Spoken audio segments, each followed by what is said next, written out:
Hi everyone, I am Matthew Murray. If you don't know me, I am one of the Alliance's facilitators for the LGBTQ plus pro-recovery eating disorder support group that meets on Wednesdays.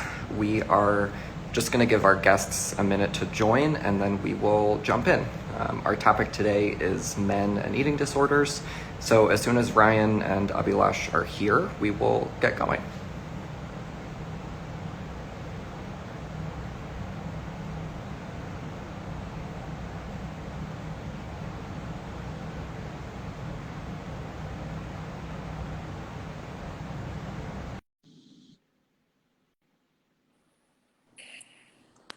Hey Ryan. Hey, how are you? I'm good. How are you? I'm Matthew. It's nice to meet you. Hey, Matthew, nice to see you. I'm doing well. Yeah. Yeah. Where are you? Are you in Chicago? Is that right? I am in Chicago. Yeah, where are you? Los Angeles? Oh, nice. Okay. It's nice and warm here today, so we have that at least. Yeah, that's one above us. It's the June gloom, so every day is front loaded with like a dramatic overcast sky. Yeah, I'm from South Florida, so I know that that switch up well. All right. Yeah. There is Whenever Abhilash. you Hi. are. I'm Matthew. Nice to meet you. Thanks for being here. Oh, Hey guys, can you hear me okay? can you hear? Yes, I can. You were frozen there for a second, but can you hear us okay? Yeah, the connection here must have just been a little scary.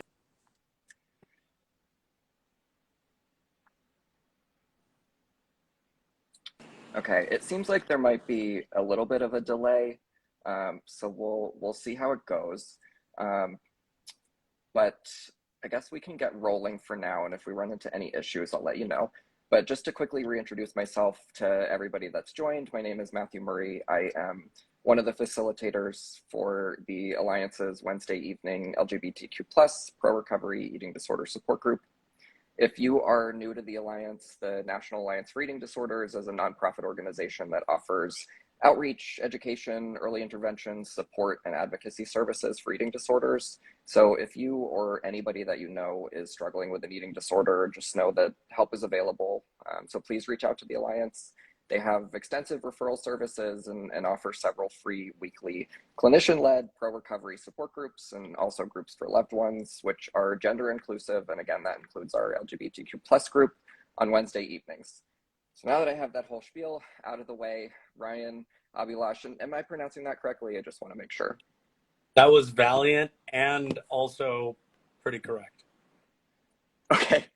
If there's a better correct, please let me know. No, it was But perfect. okay, I so appreciate you both being here to talk about men and eating disorders today, which is a conversation that doesn't often get had, especially in eating disorder spaces. But before we dive into that, can you both please introduce yourselves and share a little bit about what it is that you do?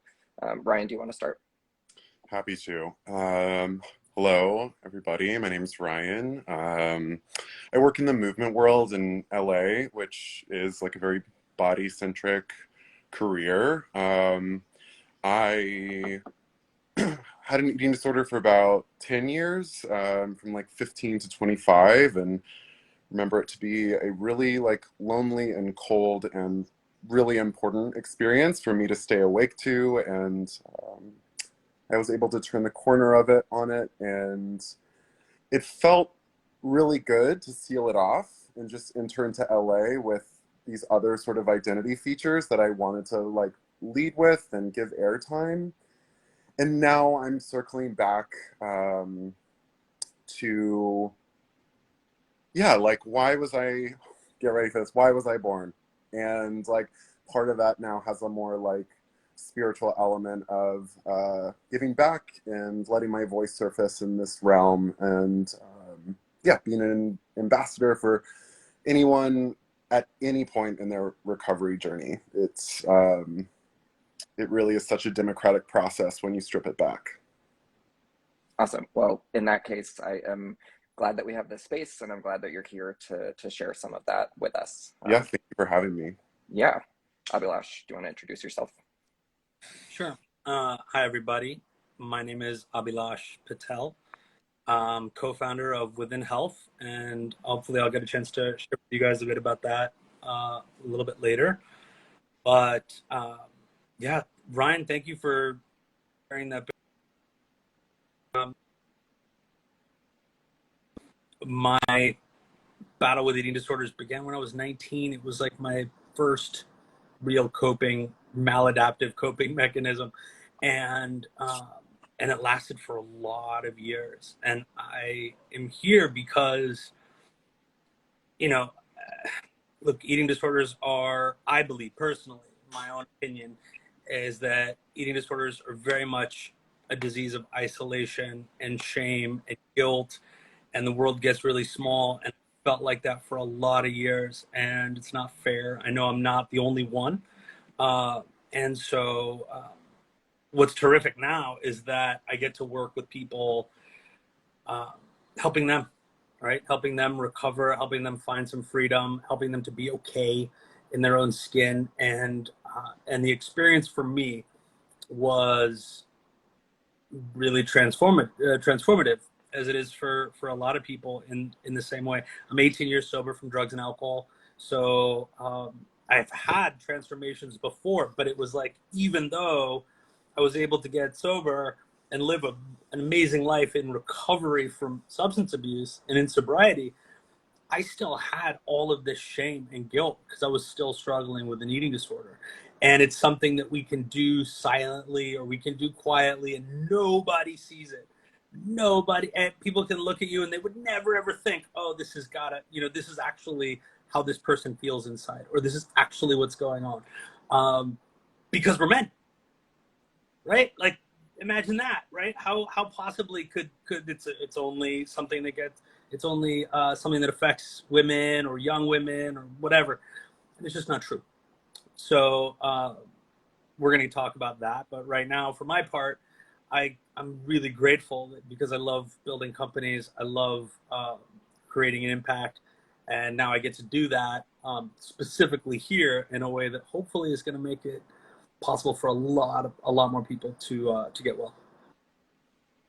Awesome. Yeah, I'm definitely looking forward to hearing more about Within Health and your own experience. I mean, you both mentioned isolation and shame and stigma, and I think those are really, some of the core features that can keep people stuck. And especially when we talk about people who don't fit the narrative of, who typically develops an eating disorder or who's more visible with an eating disorder. And I think that especially applies for men and other male identifying and masculine identifying people. So that's actually kind of where I wanted to start us off, is this persistent and pervasive myth that eating disorders only affect women. And I think that also extends into this linking of femininity and eating disorders, both of which are false stereotypes. So for both of you, having lived experience, I was wondering if you could speak a little bit to the ways that some of those stereotypes might have played into your own experience and also played into your experience of seeking help. Yeah, I'm happy to kick it off.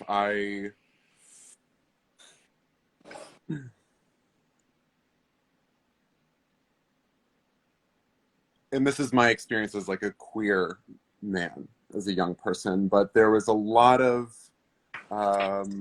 shame attached to the way I was, like, not even socialized, but inherently wanted to move. And very much with this hidden curriculum of anything that smacks of femininity falls short in the sort of demands of masculinity. And that was the lane to sort of pay heed to and pick up cues. So I remember this verbiage my parents would use, like, oh, it's so wrong when you wiggle your hips. Oh, it's so when you wear your wrist, like, and it's like, the way that hit my, like, young queer ears, like, it just failed to compute. And shame, yeah, encountered it so early. And I think shame likes to, when it's introjected from the environment, just turn inwards, and it just sort of gets stored underground and yours to reconcile. And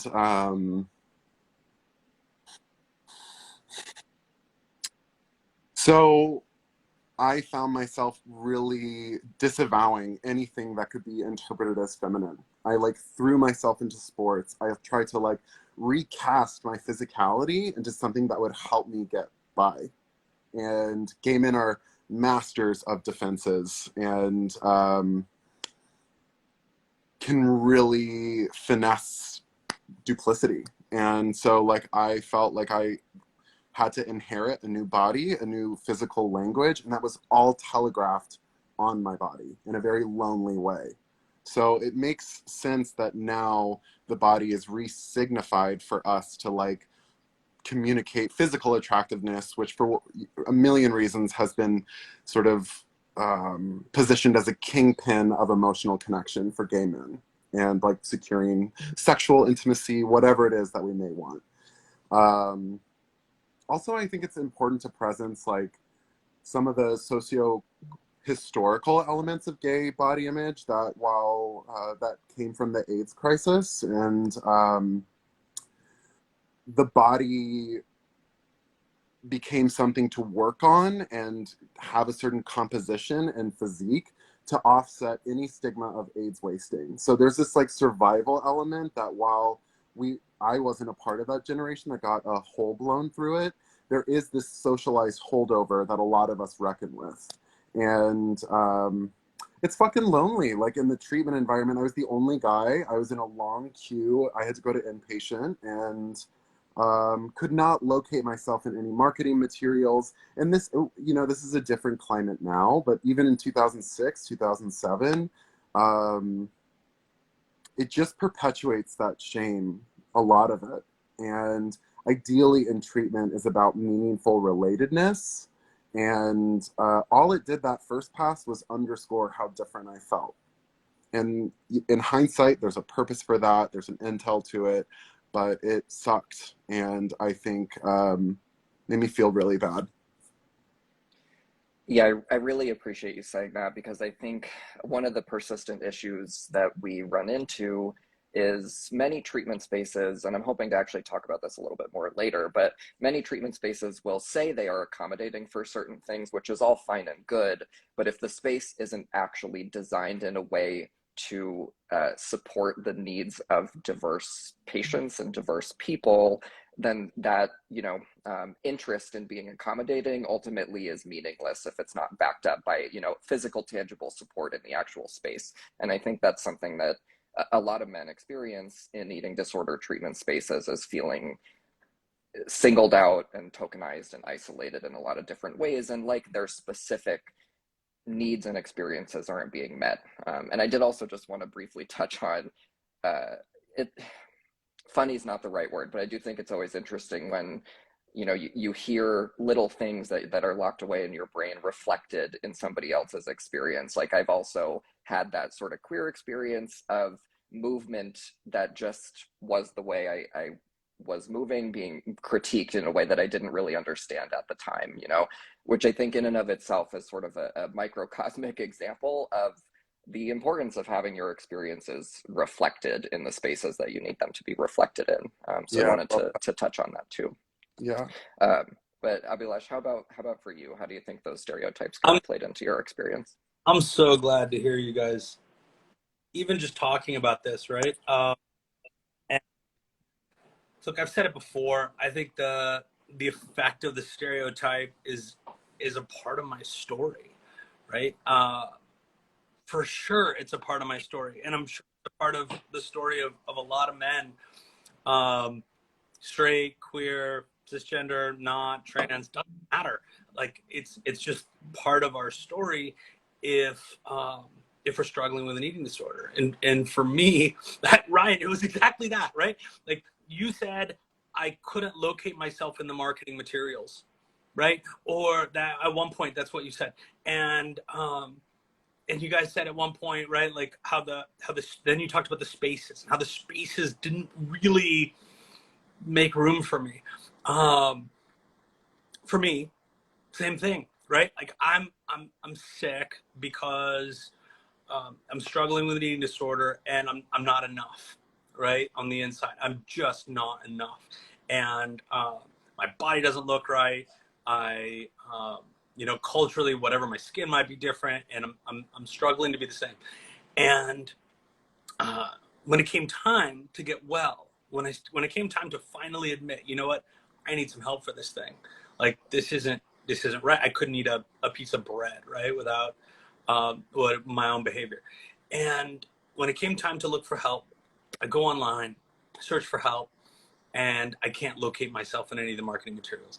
There's places that are all talking about women. They're certainly not, and look, that's fine because women need to get better too, for sure. But they weren't talking to me, and they weren't inviting me to group, and they certainly weren't making room for me in the space.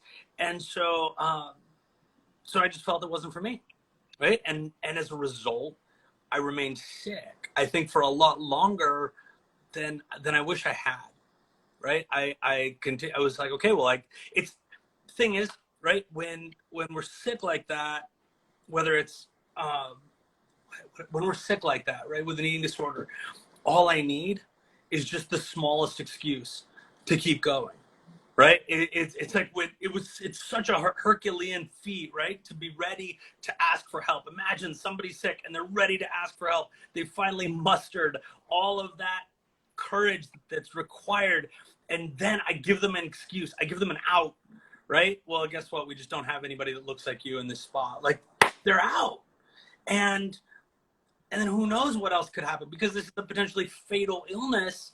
Like, that's a big deal. And so for me, I think I was lucky.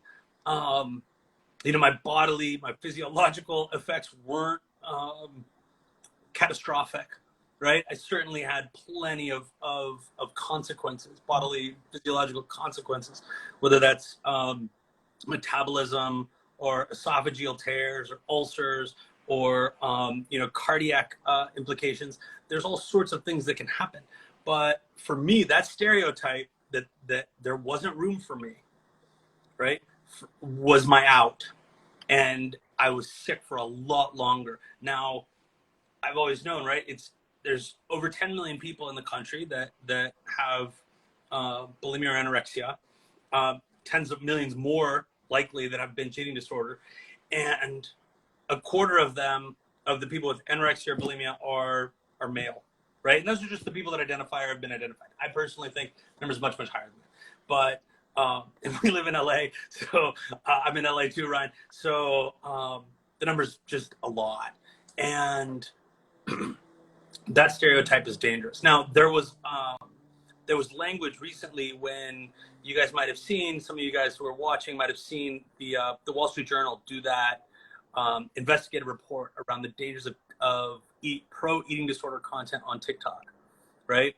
And how so many people, because the algorithm is so heavy-handed, it was serving them more and more and more really dangerous content, and it was awful, right?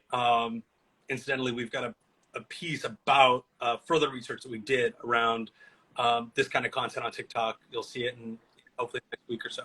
But the point is, even the journalism around that piece was about how it's affecting women and young women, right? In media, it's always about that, and we'll talk about it later. But that stereotype, I feel like, perpetuates illness and is potentially fatal to who knows how many.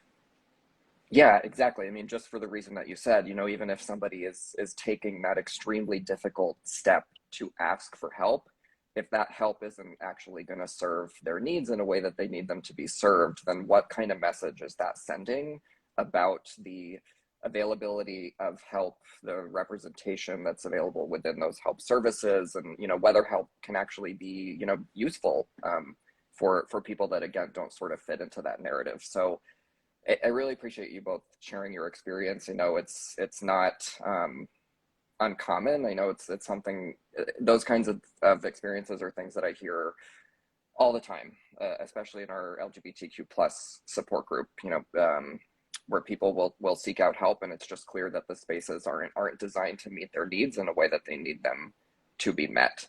And a lot of times, the messages that might get sent around that are, well, there are spaces for you, you just have to find them. But that puts a lot of burden on the individual seeking help. And a lot of times the reality is those spaces just might not exist. And so then what do we do with all of that, right? I want to make sure we have enough time to sort of cover everything, but I do want to briefly touch on one area because I think it's important and it's also related to what we've already been talking about. But a lot of times, at least in my experience as a provider and also in research spaces, when we talk about men and eating disorders, the conversation does tend to focus on heterosexual men and cisgender men in particular, which I think a lot of that has to do with, again, sort of what we talked about masculinity and the role that plays in eating disorders and stigma around eating disorders. But I'm just curious from each of your perspectives, both lived experience and also in the healthcare space, how that lens and that focus is limited, and why it's important that when we have these kinds of conversations, we're including experiences of gay and bi men, trans men, other mask identifying people. So I wanted to get your thoughts on that. Ryan, I Yeah, feel like you thank you. should. I can start. Yeah. I mean, Matthew, you probably know like the research climate better than I do, but I think it's still scattered. But there is among the men who have eating disorders, there is an overrepresentation of gay bi men. I think it's like 44% that they've studied in treatment. And so that, for me, lends itself to looking at a broader mental health disparity between straight men and gay men. And there's so many different ideas around this. I think a lot of the ideas center on just the psychological toll of being closeted and how it, unless it's less like big T trauma, but kind of dying by a million paper cuts, like this more ambient trauma of just really subordinating an authentic piece of your identity, and constantly scanning the environment. Um, as far as it like lends to eating disorders, you often see them with gay men have like in comorbidity, like it's accompanied by like depression or anxiety. And so for me, it goes back to how like physicality has been socialized in like the gay imagination and how serviceable it is to these basic, we've made it be, and to like emotional connection. And there's something about like the naked male body that has like incredible capital. And like sex positive, I want to like honor any sort of inroad to understanding sexuality, but it's also important to understand what the collateral damage of that might be and how it might be really devolving into some serious mental health issues that like everyone has given their, you know, variation of, but like that leave us hiding in plain sight. Why is it important to like lift gay experiences?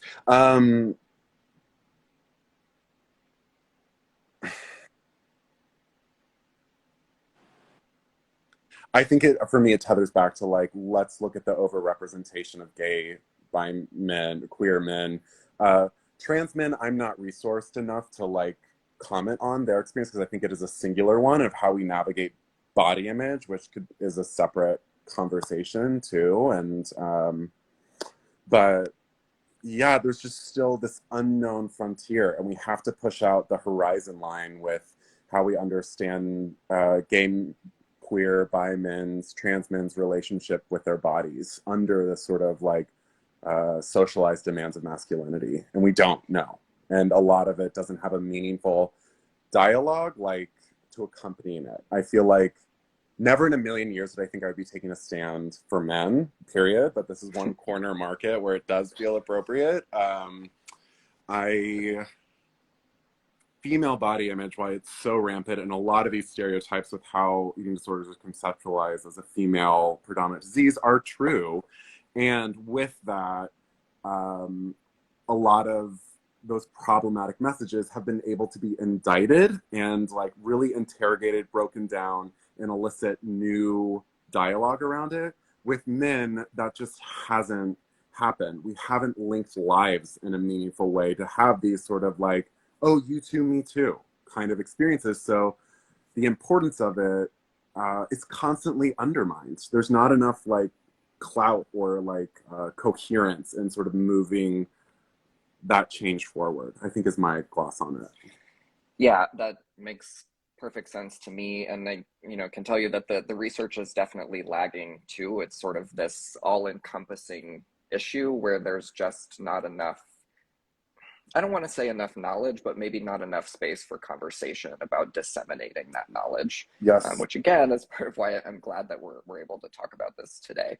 But I think for me, something I think about is I think oftentimes, especially in treatment spaces, there might be this assumption that gay men in particular have an experience that's virtually similar to women's experiences with eating Oh, yeah. disorders. And Right. so I think, and while there may be an extent to which there are more connecting threads within those identities, there are, of course, and you mentioned some of them, a multitude of factors that are specific to gay men's experiences, queer people's experiences, trans people's experiences. And if those factors aren't being acknowledged, honored, respected, addressed in treatment spaces, then there's just this whole swath of information that is being overlooked. And I think that that in particular is another thing, and it's kind of like what you were talking about when we started, Abhilash, but those are things that can get people disillusioned with treatment and can keep people stuck. Is if you leave a treatment space and then here's all of these other pieces that are integral to who you are that were just set aside, either intentionally or not.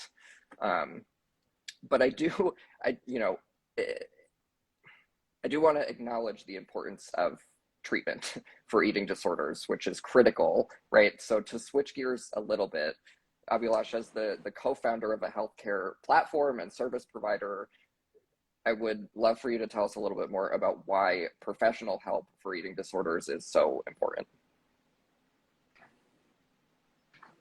Thank you for that. And I think that it's going to speak directly to that idea of not space, right? That accommodates who you are, all of who you are. I think that's really important. For me personally, it was important to seek out professional help because one, I was really sick, and it's so comfortable to be sick alone and in secret and not have to talk to anybody. And why would I give up my oldest, dearest, most beloved coping mechanism just because you have a problem with it? Like there's no way. But when it came time to really need help, it was only and make no mistake, right? Like I believe in 12-step programs. I believe in 12-step recovery. I'm a product of it, and uh, and I know it can transform someone's life.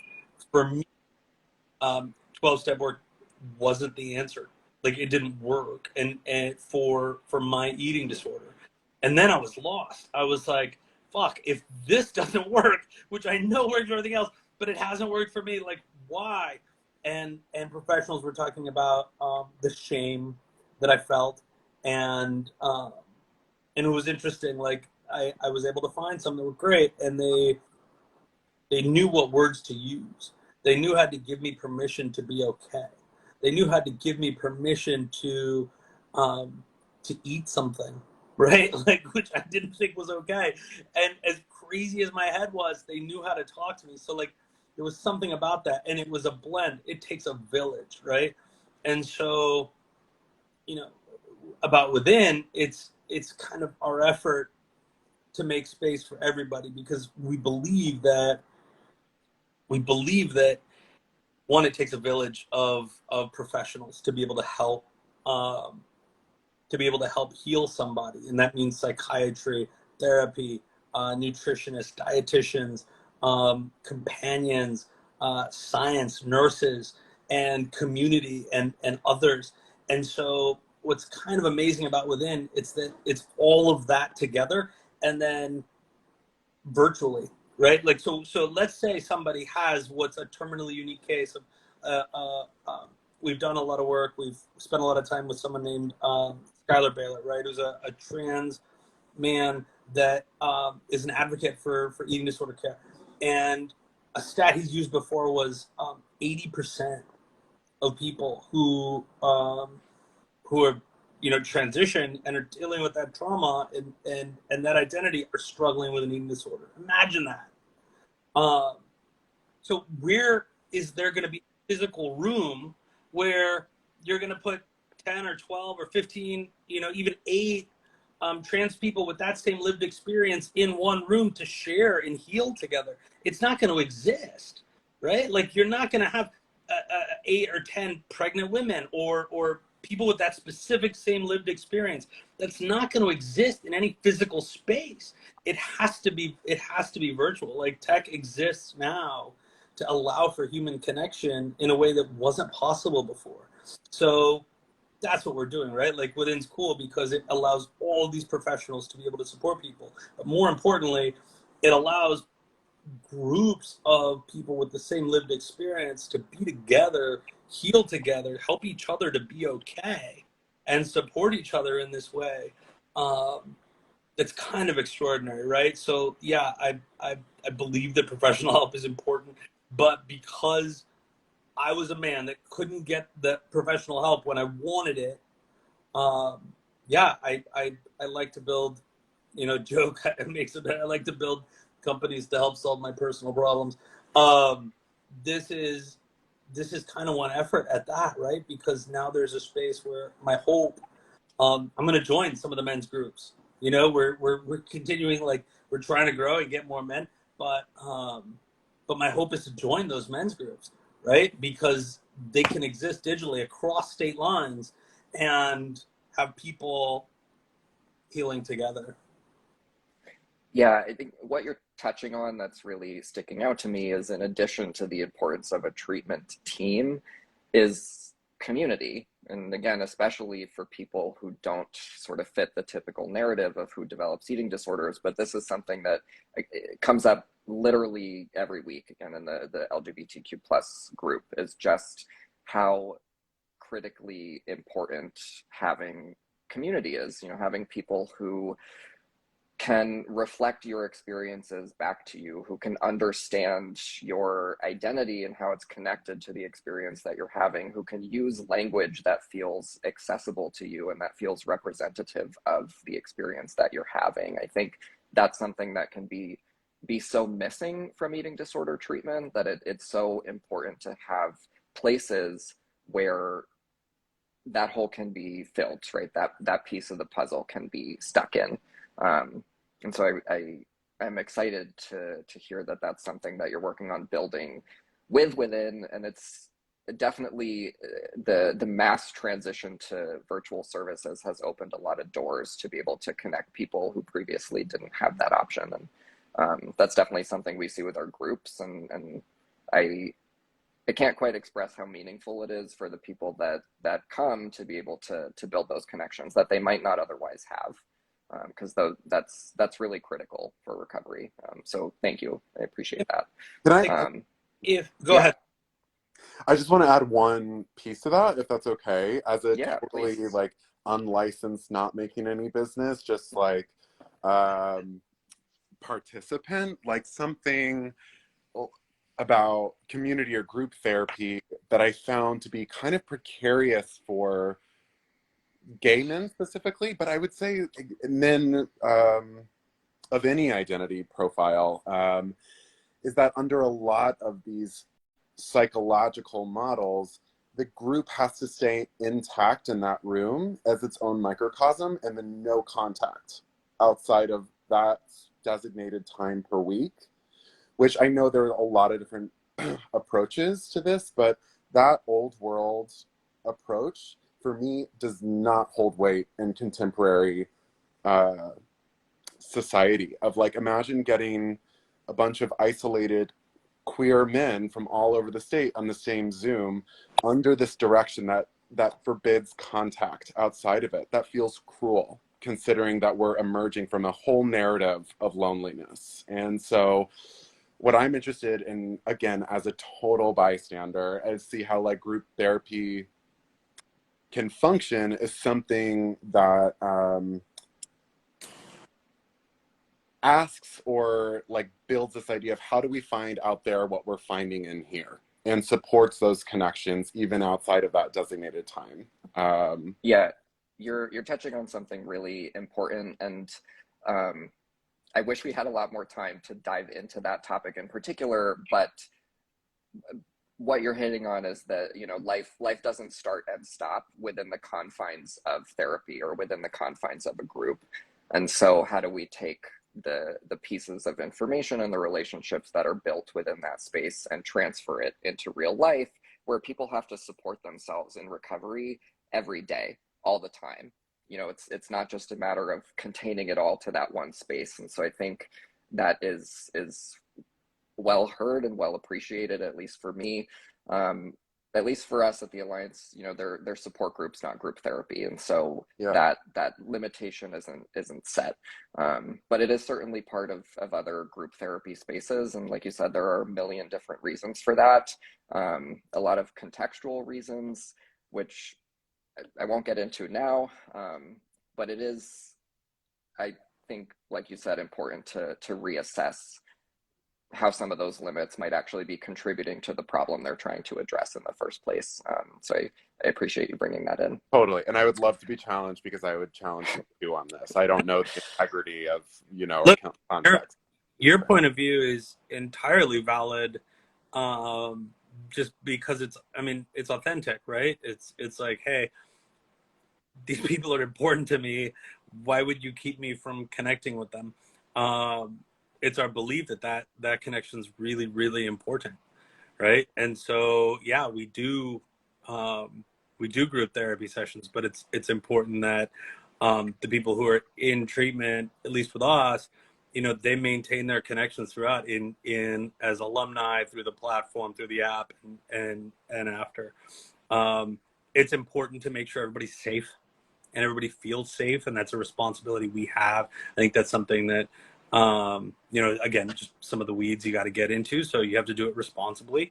um, and so we just have to balance the responsibility of making sure everybody's safe, with the fact that we also want everyone to be connected. Yeah, that makes a lot of sense. Yeah, I think I'm losing my train of thought a little bit. What was I going to say? Um, I think with connection, one thing that's really important to keep in mind with eating disorders is, and this is for anybody that's listening, you know, the connections you build, it's really, really important to be thoughtful about the degree to which those connections are recovery promoting, Hmm. because eating disorders, building community, building peer support can sometimes be harmful if that support is not recovery promoting, right? And then you kind of touched on that, Abhilash, in the middle, talking about TikTok and, you know, pro eating disorder content. That to this day, despite many algorithmic attempts to dampen that, it's still really pervasive across a variety of social media platforms. And so now that we've transitioned so many things to be virtual, it's important to be thoughtful about the degree to which, you know, the spaces that we are holding are recovery promoting. And so I think that's a piece particular to eating disorders that gets sort of factored into why some of those decisions are made.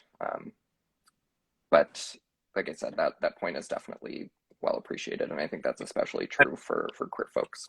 If it was you know, in a week or two, uh, I can't wait for you to see the piece that we're going to come out with. We've spent hundreds and hundreds of hours doing research. It really affected us diving into um, how dangerous and how toxic some of the content was. And while you say there are these like algorithmic attempts to um, to keep out harmful content, be like, have there really been? Like, let's see for ourselves. Like, really, are you trying that hard? Because I don't think so. And and then we do the research, and guess what? Like, they're not trying that hard. Mm. Um, and so it'll be really cool. Like, I'll make sure we share the link with you guys. You'll see it, and then we create some tools, because you know it's not helpful. Like, eating disorders are potentially fatal, really serious, awful, awful. You guys already know this, but like, it's not enough to say, oh, there are these problems without coming with a solution. Like, nothing. It really pisses me off when people just, like, you know, come with all their problems, but let's come with solutions. That's what I'm here to share about. I want to hear your solutions because they might make mine better. Or you might have a better solution to this problem than I do, and I'll just copy yours. But so we have a couple, suggestions, and there's one that involves everybody working together. So I didn't mean to just plug it, but I'll share it with you guys, and that's No, what I this is about. appreciate it, and yeah, and I would definitely love to see it. I mean, Yeah, me too. yes, it does not surprise me in the least that whatever attempts have been made have been less than committed, or yeah. Anyway, so yeah, I would love to see that. But I actually, on that note, I wanted to ask you both, thinking about solutions, and bringing solutions to the problems that we're discussing. What are your thoughts on how we can develop more representative spaces where folks who identify as men, as male, can reach out for that support, but also feel the support and feel like their concerns are heard and respected and addressed?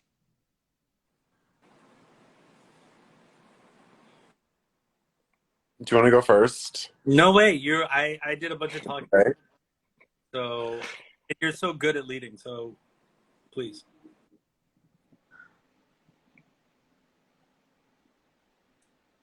I mean, I have to think about it. I don't know if I have a pithy solution for it, but I will say, and just like my own firsthand experience and sort of like my support system sort of railing their way to figure out what the most effective support method is. It's something that Abulash touched on earlier of like respect that person's defenses. And again, as like men with eating disorders, we've become a master at them, and they've been developmentally serviceable to us to get by and cope.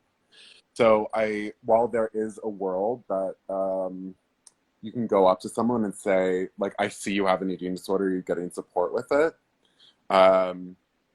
Usually there's another inroad that isn't trying to prematurely strip something from someone that is incredibly important and serves like a really important function. So I think what that would actually look like. So I guess my contribution is more about for loved ones approaching a man with an eating disorder is be authentic. It's in your approach to the person you're concerned about, and it is harder to be defensive when you're leading with authenticity of like, hey, I want to spend some time with you. I'm noticing this. I want to hear more. Like, I don't know what it's like, but I want to know what it's like. You really have to find a way to collaborate on the language, because we want to avoid any attempt that sends someone back into their corner, because that's not where help really exists. So being mindful about these, like how to frame that conversation with language, I think. Being curious when you're hearing people like flippantly talk about like men's bodies, or take them to task a little bit of like, where did you get that idea, or how do you think that influences you? I think we've got to like pull the yarn on some of these unchecked ideas, which curiosity feels like mission control for that. Yeah, I totally agree. I mean, there's just so many problematic and pervasive ideas about bodies, and that's especially true for queer people, and that has been amplified by social media. In some those ideas are being talked about in some good ways on social Mm-hmm. media, but social media has also really perpetuated a lot of those beliefs and ideas and thoughts about bodies. So I totally hear you there, and I think your advice is good, just for loved ones in general, is to be authentic and compassionate, and also to let go of some of the judgment. Because I think, when it comes to eating disorders, there's no guidebook, right? Uh, Loved ones don't get a handbook about how to be supportive, and people that are struggling don't get a handbook about how to ask for support from people that you want to ask it for or from. So for anybody that's listening, the Alliance has resources for that, so you can definitely reach out to them. They also have a group on Wednesday evenings for friends and loved ones to specifically learn about how to be a better support person. One thing I wanted to add is to actually bring it back to something you mentioned earlier. Like, I think for providers, a really simple one, just starting at the top, is to take a look at your materials. Are your materials reflective of the diversity of Mm. experiences that people have with eating disorders? You know, who who do you have pictures of in your materials? What kind of phrasing do you have on your forms? How are you introducing the therapy that you're providing? And is any of it biased towards a particular person's experience? I think that's a good place to start and do some of that introspection. Abhilash, for you, thinking about within and coming from a healthcare perspective, what are some things that are being done differently that are helping to change how men might navigate healthcare for eating disorders, access healthcare for eating disorders? Well, I think first, thank you for asking, and I I really appreciate how you're talking about that, and Ryan, the courage that it takes to, when you said hold someone to task, right, about what it is they're talking about. Look at the first thing I was thinking about before you asked was how mindful and how much editing we need to do over, which we do currently over, all of our content and materials, because we want to make sure that we're as open and as inclusive and as welcoming as possible. And that's a process, right? It means always checking ourselves, always trying to get better, always trying to do a better job, so that we make room for everybody.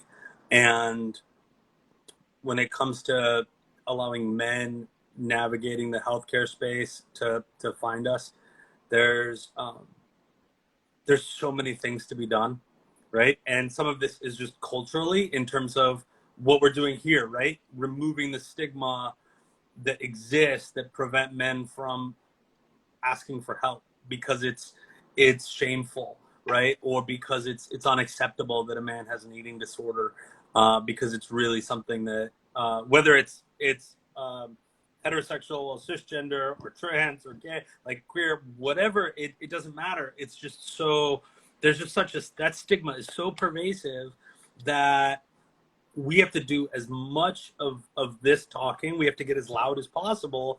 And then it takes time, right? For people to get okay with it. It used to be a moral failing that people were addicted to drugs and alcohol, and some people still think it, but they realize now it's a disease by and large, and it's not that big a deal to go to rehab. Like, just go. Like, it's really okay.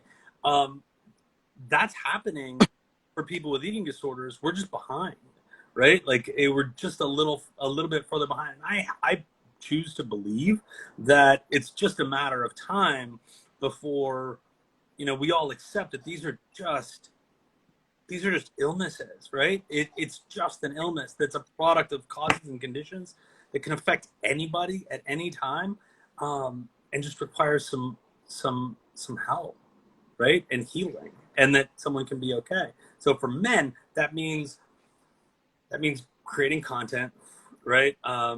As much as possible. That means um, changing the narrative. We'll speak a little bit about that. How do we do that? Because personally, when I see content that talks about whether it's the Wall Street Journal stuff about how harmful it was for women, and I have this I have this visceral reaction when every time I read generally media or content or whatever about eating disorders, and it's always skews female.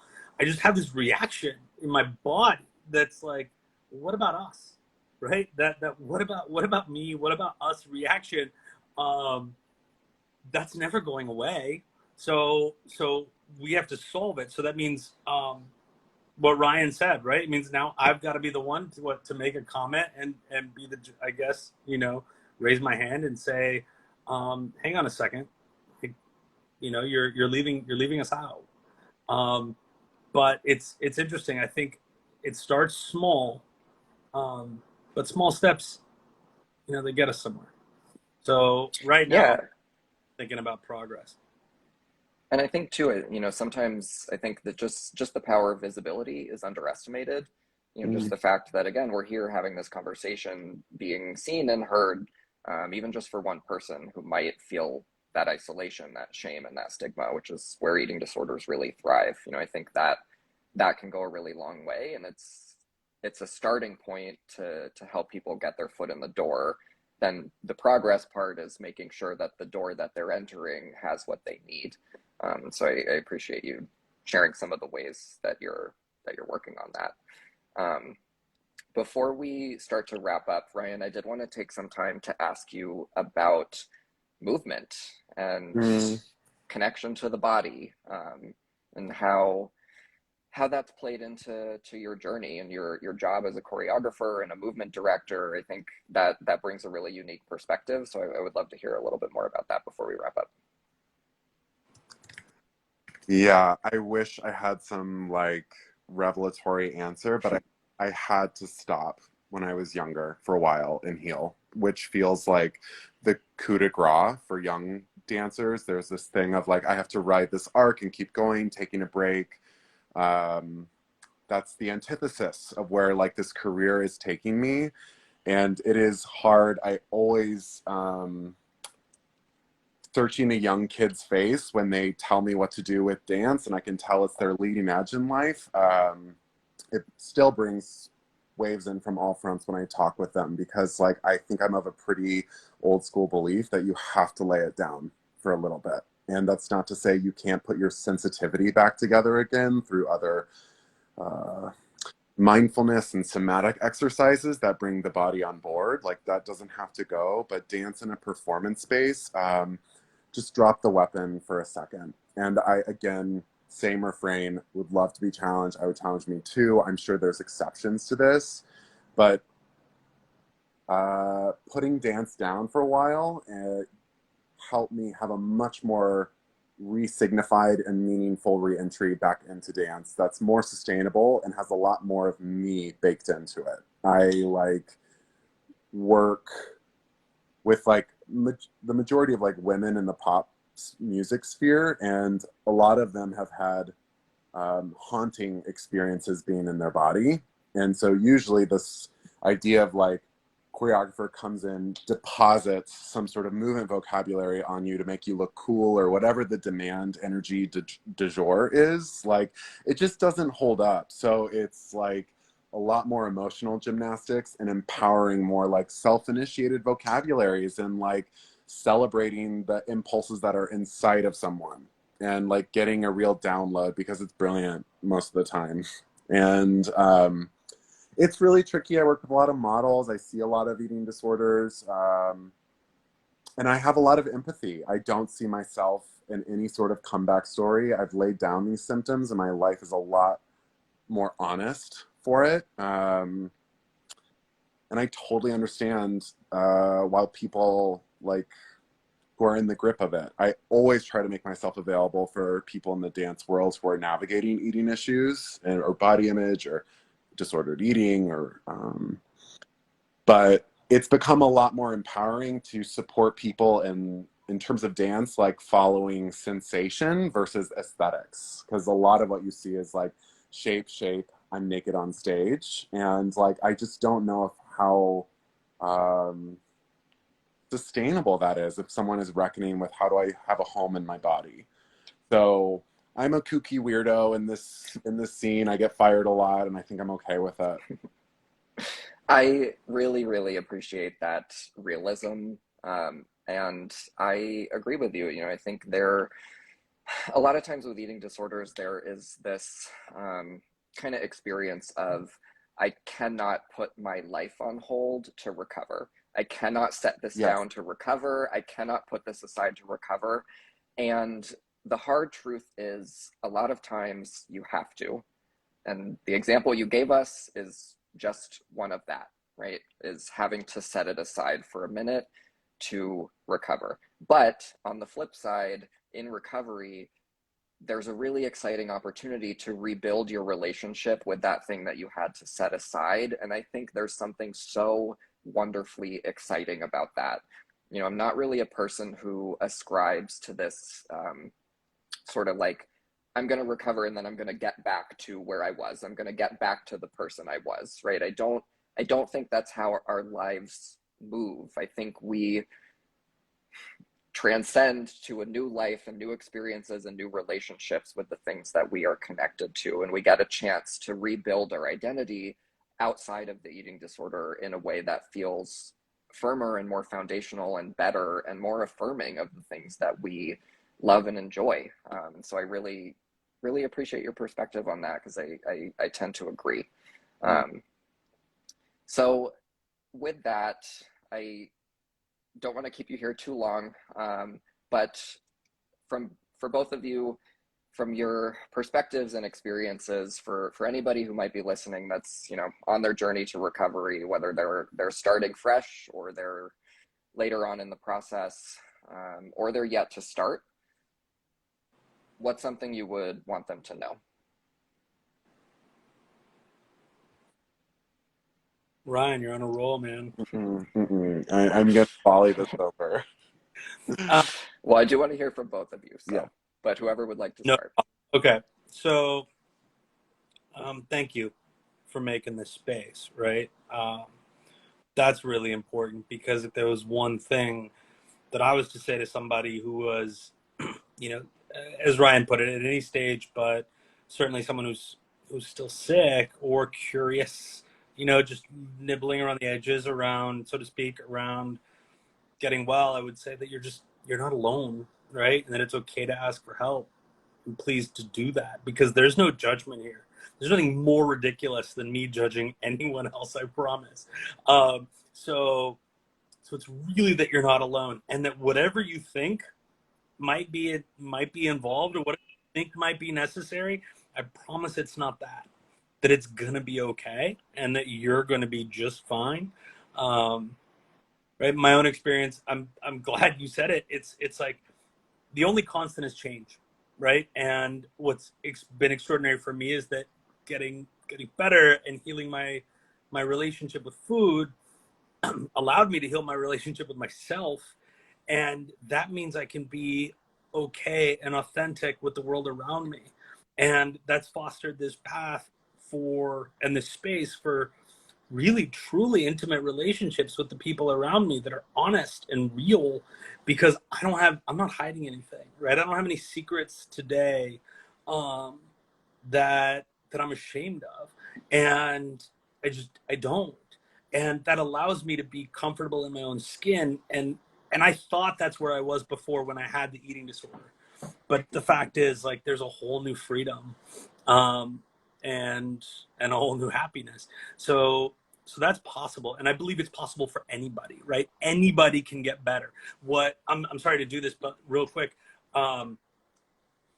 you don't have to leave your lives to get better. Like, sometimes some things may need to be put on hold. I get it. I was a triathlete, training for the full Ironman, but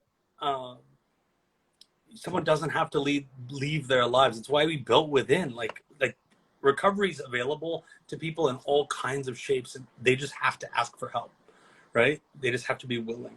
So my hope is to say, one, you're not alone. Two, ask for help, and that it's gonna be okay, right? That you're gonna be okay. That was beautiful. Yeah, I want to echo everything that was just said, and I would say be skeptical of any comeback story that doesn't really center humility as part of all of this. We are in this together. We should be looking to recover as a relational act, and like, people need you need people at whatever stage. You are entirely lovable, and again, really vet any sort of painful stories that tell you otherwise. That's exactly what the eating disorder depends on.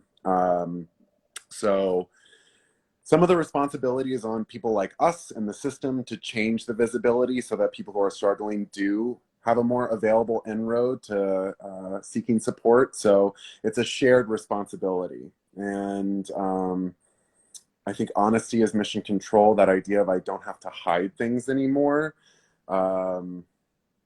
Yeah, it still makes me want to cry. It's just that becomes your life, So that has been really the Northern Star, and the most sustaining piece of this recovery process is just really restoring credibility to my word.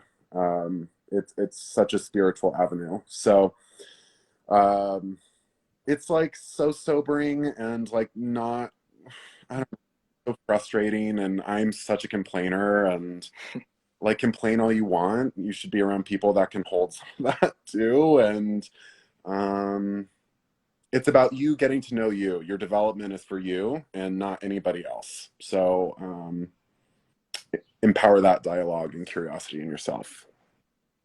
I love both of those responses so much, and it's just really reiterating for me something that Joanna, the founder of the organization, always says, which is we recover to real life, right? There's no utopia on the other side. Recovery is messy and it's complicated and it's possible and it's worth it.